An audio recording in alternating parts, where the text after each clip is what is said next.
Buenas tardes. El tema que me correspondió de exposición fue la historia de la evaluación de inteligencia con énfasis en las escalas de Wechsler. Ahora veremos, veremos cuáles fueron algunos avances importantes o hitos importantes para la medición de la inteligencia.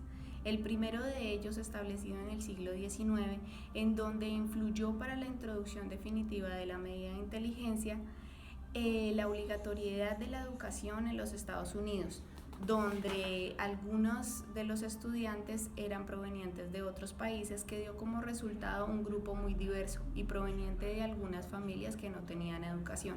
El segundo hito importante fue la demostración por medio de la medición de capacidades sensoriales por los psicólogos científicos.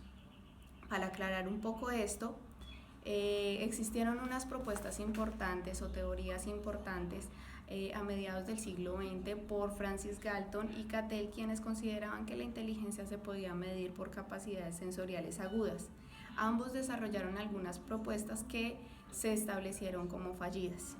Para seguir con la propuesta de la medición de inteligencia a través de la historia, debemos definir o caracterizar algunos requisitos que tienen tanto legos como expertos respecto de la definición de inteligencia o qué características debe tener la medición de inteligencia.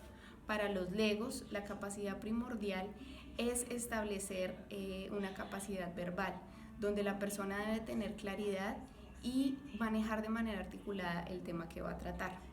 Diferente a los expertos, quienes establecen que la capacidad de inteligencia debe medirse por la solución de problemas, donde la persona debe tener un amplio conocimiento sobre la solución de problemas y tomar unas buenas decisiones. Seguido a esto, me parece importante abordar los conceptos que se manejan por algunos de los representantes de medición de inteligencia, como lo es en este caso Wechsler, representante importante para nosotros, y Ceci. Me permitiré exponer un poco las definiciones. Para Wechsler, leeré puntualmente. Para Wechsler, la inteligencia debe ser considerada como un agregado o capacidad global del individuo para practicar con determinación y pensar de manera racional y enfrentar efectivamente su ambiente. Diferente Ceci, quien define la inteligencia como las capacidades innatas simples que dan en rango de posibilidades. Estas se pueden desarrollar, dejar de desarrollarse o desarrollarse y atrofiarse después, dependiendo de la motivación y exposición de la experiencia. Estas teorías han tenido gran influencia en teorías o han estado enmarcadas o aportadas en la medición de teorías de la inteligencia por las teorías de psicometría, las teorías de desarrollo, las teorías de neuropsicología y el procesamiento de la información.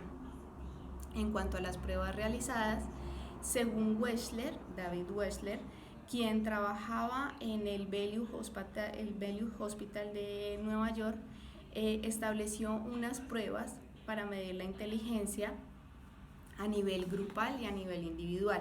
A nivel individual las estableció tanto para grupos de niños como para grupos de adultos. El grupo de niños fue establecido por medio de la medición, por medio de la prueba WIX número 3 y para adultos por medio de la prueba WISE-R o WISE-3. La primera de ellas se publicó, la última publicación se realizó en 1991, donde para tanto las pruebas de inteligencia para adultos como las pruebas de inteligencia para niños se establecieron unas subpruebas. Para los niños, 10 pruebas o subpruebas obligatorias y 3 subpruebas complementarias. Los niños correspondientes a las edades entre 6 y 16 años.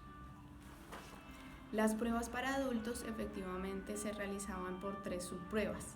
Estas pruebas estaban caracterizadas por varias subpruebas, las cuales son 7 subpruebas verbales y el restante subpruebas de ejecución, donde ellas se establecían ejercicios como completar las figuras, la secuencia de letras y números, la retención de dígitos, el ordenamiento de dibujos,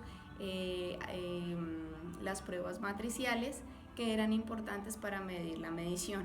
Pero ¿qué estableció Wechsler? Wechsler quería no solamente medir la capacidad de inteligencia, sino no tener que administrar reactivos marcados debajo del nivel de la capacidad y obtener proporcional puntuaciones de coeficiente intelectual en una escala total, en una escala verbal y en una escala de ejecución.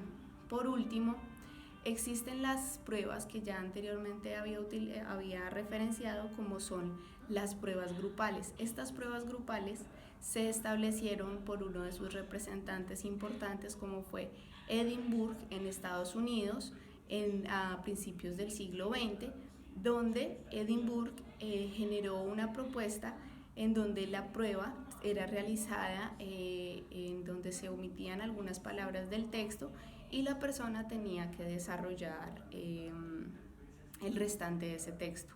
Espero haber dilucidado un poco el tema sobre la medición y evaluación de pruebas de inteligencia. Nos veremos en una próxima oportunidad. Que tengan buena tarde.